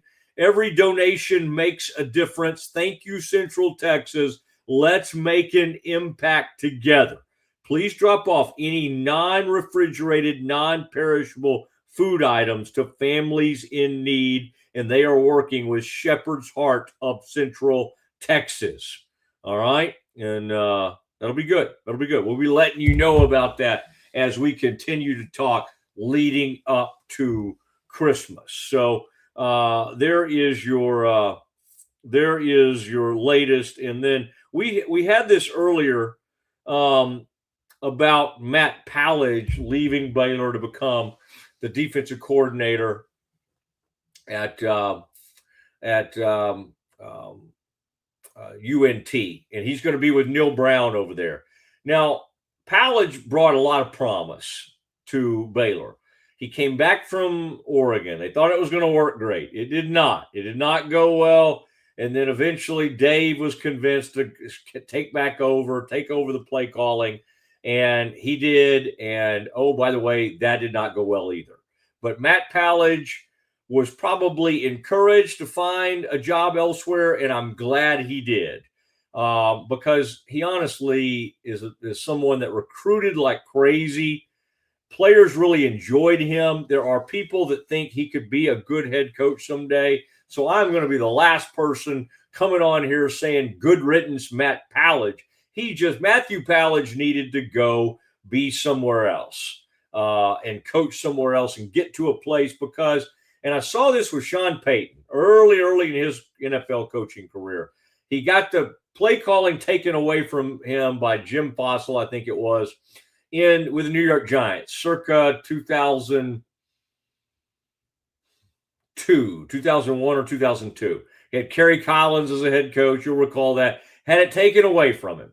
And he got to the Cowboys. Eventually, Parcells let him call plays. And by the time he left Dallas to go to New Orleans, he was boy genius. He was Sean Payton, boy genius. And once you're labeled as a boy genius, you always get it, no matter what you did. It's kind of like that guy that was the greatest show on turf. I mean, he was a weirdo, and then he would go places, and then he wasn't really good anymore. But he was always known as the genius because with the Rams and the greatest show on turf, he was labeled that way a long, long time ago. Same thing with Chip Kelly. You know, Chip Kelly got fired this year with the Raiders, but somewhere, someplace, somebody's thinking, let's hire Chip Kelly. He was good at Ohio State. Let's bring him back. Chip Kelly's a genius, even though he got blown out after being the highest paid assistant in all of the NFL, highest paid offensive coordinator, I believe it was, and he got blown out by the Raiders. All right, Scotty, come on here with me a little bit. I did want to, Scotty, boy, I think you got involved yesterday. You were watching all this. You were monitoring all this and wanted to see what your thoughts were on the whole process, everything that was said, any big takeaways from you that you took to your show. Please bear with me, or even on the Sousa show, which can break out at any moment. I think today you'll pieced it together in a very nice fashion. Scotty, anything from Doug that you either surprised you, you enjoyed hearing? What were your biggest impressions of his introduction to the Baylor family? I think my biggest takeaway, Matt, was he didn't say anything that surprised me, but I was thankful.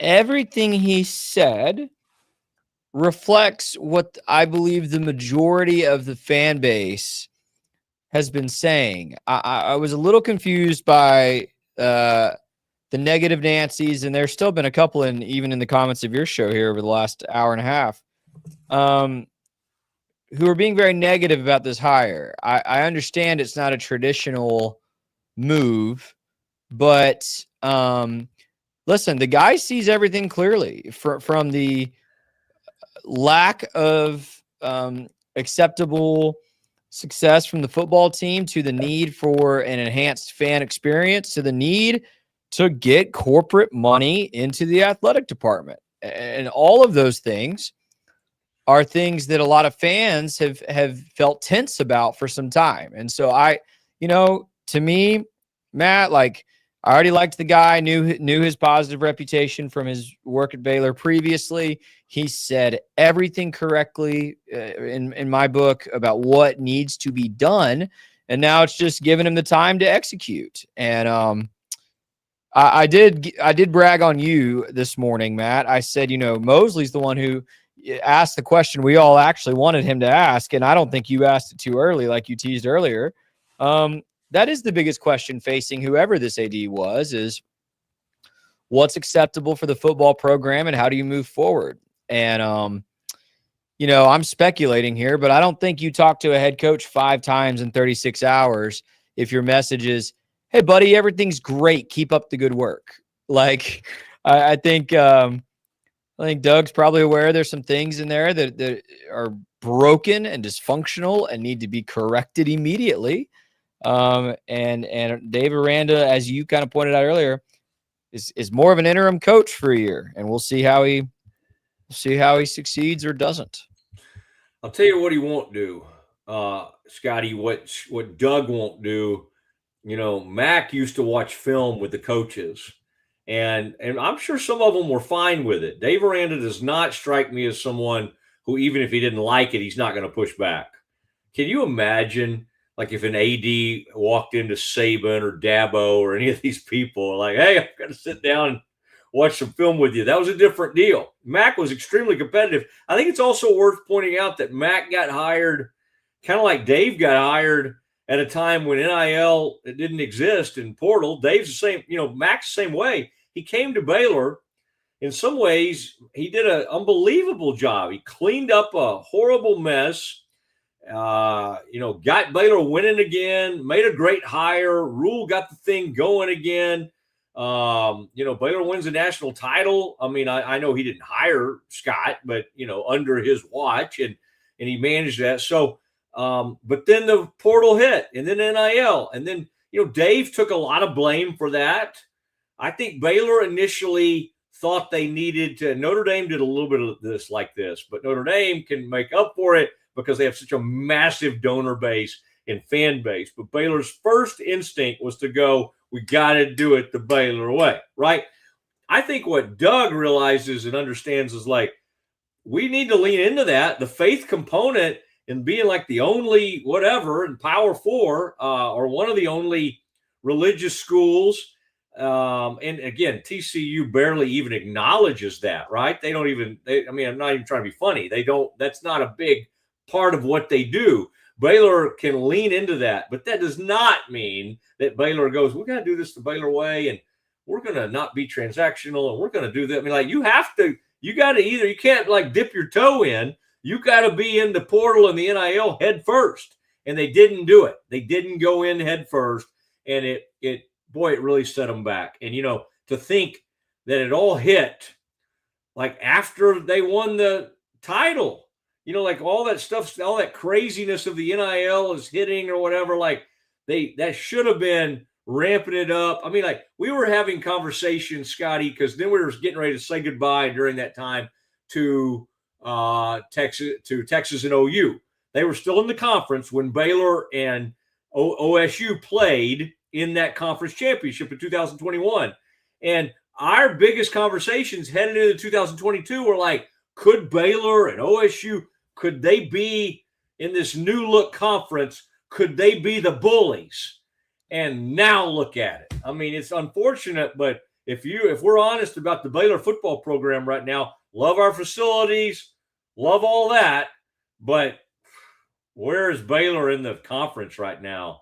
Like 12th or something? I mean, well, and this is why for all the folks who are disgruntled by the hire, or they think that the hire doesn't matter because Dave Aranda's still the coach, and so who cares who's at AD?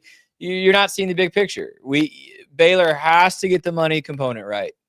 Has to. It's not optional. Like Matt, I've shared with a few people this week, you know, if college football keeps going the way it's been trending for several years now, there's going to be a super conference in like 3 years. And most of the SEC, if not all, will get in.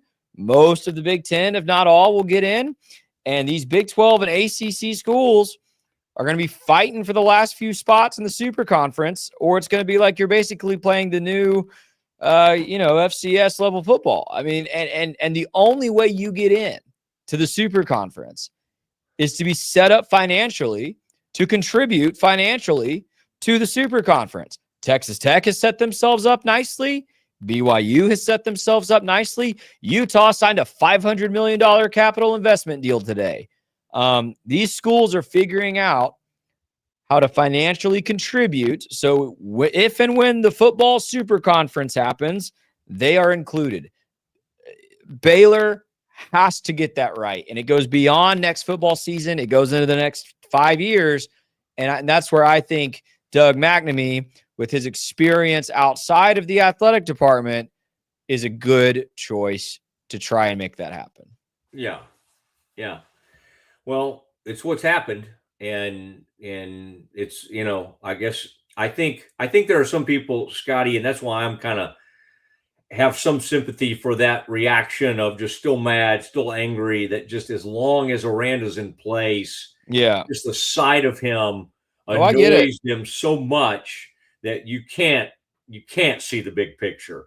They wanted the immediate satisfaction that would have given. They wanted what Auburn and Florida and UNT and Oklahoma State and all of these schools, I mean, are feeling right now. Penn State, we made fun of their search, and it was awful, and they screwed it up beyond belief, but they ended up with an unbelievable coach. I mean, say what you will about him. Let me just drive this point home though, Matt, because I'm getting pushback even at this moment in the comments about it's not about the money.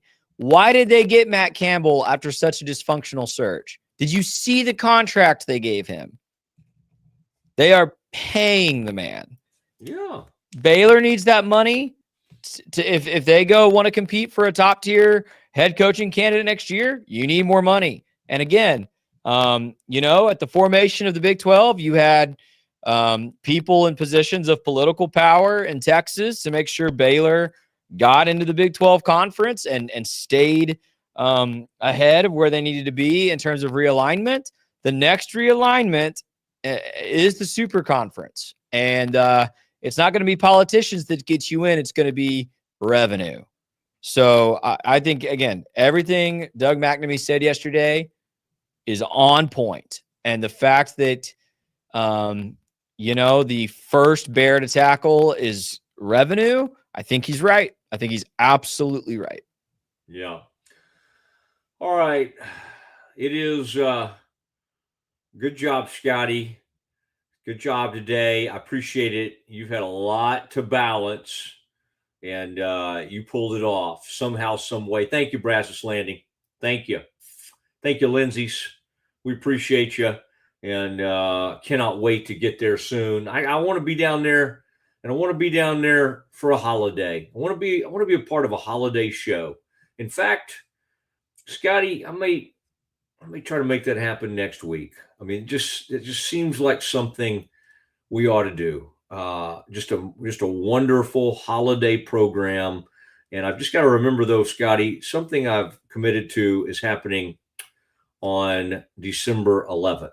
What is that? What have I possibly told somebody that I can or can't do on December 11th. I may need to avoid that date. But Scotty, we need to make it happen. All right. Thank you, Brazos Landing. Thank you for your unbelievable food and just your great hospitality and for giving us a place all of Waco can meet right over there in a beautiful location, right by the river, hard by McLean and Foster, all the venues surrounding a great, great restaurant and those beautiful bars. They have spared no expense to put together one of the finer areas and finer restaurants that we have in the greater Central Texas area. All right. Appreciate everybody. Thank you, C&B. Thank you, Brian Fonville. Get him in here. Get him playing. Cannot wait to hear him. It'll be like Herbie Hancock and Wynton Marsalis and Marsalis, or however you say his name, Marsalis. It'll be he's every bit in my mind as good as all those people. All right, Kenny G. I mean, you bring anybody up, I'll put Fonville up against any of them. Everybody have a tremendous afternoon, and we will talk to you soon.